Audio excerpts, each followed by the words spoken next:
Lads, welcome back to Fusion YGO. I am your host, Christian the Haver Cardman.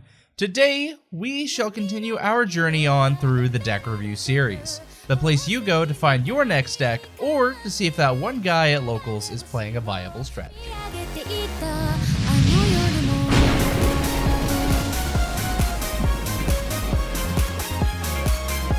In today's Harvest, we will cover the fearsome stuffed creatures haunting your dreams. And before any of you say anything, no, it's not Frightfur, although that would make for a good episode in the future. Unfortunately for you Fusion fans, today's episode is dedicated to one of my new favorite archetypes, Scareclaw.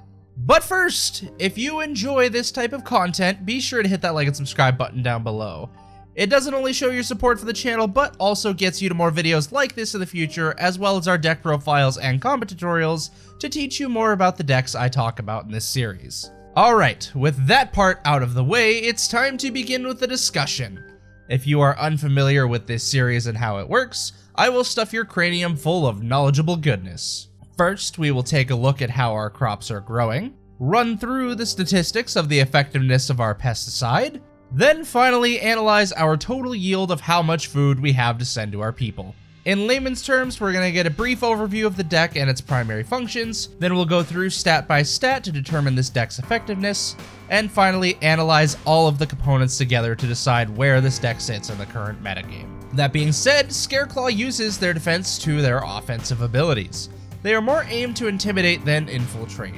With floodgates and a strong boss monster at hand, these machinated beasts build themselves up to tackle any foe before them and overwhelm those who stand in their way. With a rough idea of how the deck is designed to perform, now we can discuss the pros and cons of playing this strategy. Beginning with the pros, Scareclaw form a solid mid-range strategy with the compatibility to randomly attack for game. Things similar to Cyber Dragon or even Adagnisters. While it is primarily designed to focus on building a single boss monster and making it as strong as possible, the deck's typing, few restrictions, and access to the Vsauce Starfrost storyline, they have access to special and alternative plays. I will showcase more of these in a deck profile and combo tutorial coming up, so make sure you're subscribed for that. Alright, that's what's good with the deck. Now, what are the bad parts of playing it? Well, since the deck is so focused on its boss monster, the playlines can be fairly telegraphed to most opponents. This wouldn't be so bad if it weren't for the fact that this deck isn't the best at playing through disruption without bonus engines. Unless you open extra names or extenders in your opening hand, most hand traps can basically be an instant loss. And now, I believe it is time for us to continue forward and start talking numbers. First up is power. Achieving a rating of 8 out of 10, this deck will absolutely get a one-turn kill out of thin air. None of this is surprising, however, as the boss monster is able to turn all of their monsters on the field to defense position. It is also unaffected by your opponent's monsters in defense position, making it difficult for a lot of strategies to be able to remove him. From there, the smaller guys in the main deck can boost him up with extra attack points, bonus attacks, and piercing battle damage. Not so surprised the Scapegoat is back at full power now, are you? Even with this in mind, the deck can still easily access common extra X staples well known for OTKing like Access Code Talker, Boral Sword Dragon, and Boral End Dragon. Speaking of Scareclaws having access to extra options, the only restrictions that the strategy imposes are in Tryhard, and they aren't even mandatory. His ability to special summon a name from the graveyard and search for another from the deck is incredible, but as long as you keep him on field, you don't need to use that effect until the rest of your combo is finished. With this being the situation, you can splash Scareclaws with numerous techs and archetypes to get more out of it. We'll go further into detail later about what it can mix with, but knowing this, you are not simply stuck with the make big boy and make him bigger game plan. Oh, and did I mention the deck also technically doesn't need its normal summon, since all the main deck monsters can special summon themselves as long as there's a Scareclaw on field, and their Link 3 is completely generic. No? Guess it's good you know that now too. With more playlines to go down, the flexibility of this deck achieves a 9 out of 10 to knock your opponent off of their feet with. Tying in with this topic is the complexity of Scareclaws. Running a score of 7.5 out of 10, you can learn the basics of the core for this strategy during your lunch break with time to spare. The main cards are quite simple to understand. Adding in some spicy techs and engines is where the deck does achieve some difficulty in understanding. With this case, there are a myriad of playlines to mix into the standard game plan. There's so many options to put with these cards that you could spend the rest of eternity labbing different combos. For this reason, I actually dedicated an entire livestream to testing different ideas, and will likely do more in the future, similar to what I did with scraps. By the way, this is another reason to subscribe to the channel. You don't want to miss those live streams. They are a ton of fun. Speaking of mixing decks and going back to our discussion from flexibility, compatibility yields a solid 9 out of 10 score. With Licked Heart, the deck then only needs to draw any one name and can instantly make full Scareclaw combo just from that. Not to mention the alternative combos you could end up branching off into from that starter as well. Tri-Brigade can make a fairly effective combination with this deck as well. Thanks to their typing and combined link spamming game plan, the two were practically made for each other. The Tri-Brigade line can set up for Scareclaws and vice versa. Or they can both be established at the same time with the normal summon of Rescue Cat to summon Tri-Brigade Kit and any level 3 Scareclaw. The biggest concern with this matchup is sequencing, as Tri-Brigade does impose more restrictions than Scareclaw. For example, if any of them use their effects, you won't be able to use Reichardt as material, and if you use Bear Brum's effect to search for a Tri-Brigade spell or trap, you become locked into Tri-Brigade monsters for the turns, so play cautiously.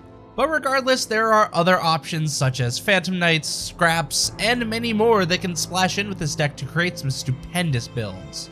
Shoot, the deck even has his searchable in-archetype Monster Reborn, whose only once per turn clause only applies to its graveyard effect to protect a Scareclaw Link monster on field. Okay, enough with the compatibility. I had to have already spent about a third of this video talking about mixing Scareclaw with other archetypes. Now, looking back to the pure build on its resistance capability, and, well, this is where the deck does seem to falter a bit. With a tally of 4 out of 10, this deck's resistance can almost be comparable to Prank Kids when they were in their prime, but worse. Yes, a single normal summon can establish a full combo for the deck, but a single disruption surrounding the Link 1 will absolutely be enough to end the turn for this deck if they have no extenders in hand. The reason this is worse than Prank Kids were when they relied on their normal summon is Prank Kids could only really be stopped by an Ash Blossom or Skullmeister. With Scareclaw, however, the effect they need comes from their Link 1 monster, making them vulnerable to many more hand traps. I mean, what? Hand traps don't do anything to this deck. Copium. Moving along, before I crumble inside any further, let's discuss Disruption. Bolstering a feature of 5 out of 10, this deck's main ability to stop an opponent lies in the Floodgate Trap Scareclaw alternative.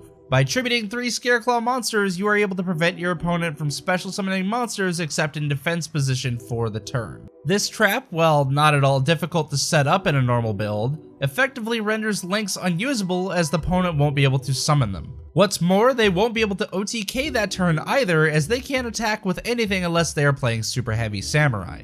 Combining this trap with Tri-Heart allows you to have a boss monster that is effectively unaffected by your opponent's monsters on field for the turn. The only other true form of disruption this deck has is in Scareclaw Splash. While it's face up and you control a Scareclaw monster in the extra monster zone, you're able to send the trap to the graveyard to negate a card activation or effect from your opponent. But alas, this deck was never meant to bore the opponent with constant long distance barrages, but rather to get in close, frighten them to a scurry, and snatch them up quicker than they can realize what happened.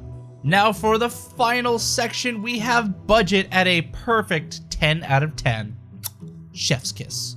You can pick up the entire main core of this deck for less than $100. Heck, if it wasn't for Vsauce, it would be less than $50, but you will want a copy or two of the $20 card in your build to help facilitate more plays. Now, this is based on current prices. However, I can't imagine this deck's price point crossing the $150 line. The budget will obviously increase substantially if you also choose to run some of the bigger meta staples, but those are totally optional. This piece of the Vsauce Starfrost storyline has a good stretch to go before reaching full competitive viability, but is already impressively strong as it stands for just being a rogue contender. But don't just listen to me, check out these numbers. By tallying everything together and getting an average score, the deck overall rates at a 7.5 out of 10 strategy for the current format. I certainly recommend everyone give this deck at least a small portion of your time, even just to test out on an online simulator. It's too fun not to. Well, thank you all for joining me in this video today. If you enjoyed, don't forget to hit that like and subscribe button for more similar content in the future, as well as the deck profile and combat tutorial to pair with this deck. Should this deck not fit your needs, don't worry. I'll put the playlist for the rest of the deck reviews on screen now for you to browse through. If you would like to see the card-by-card list of those strategies, or there wasn't one in there with your interests, check out the other playlist for all of our deck profiles as well. That's all I have for you today, lads, but remember, good fun. Have luck.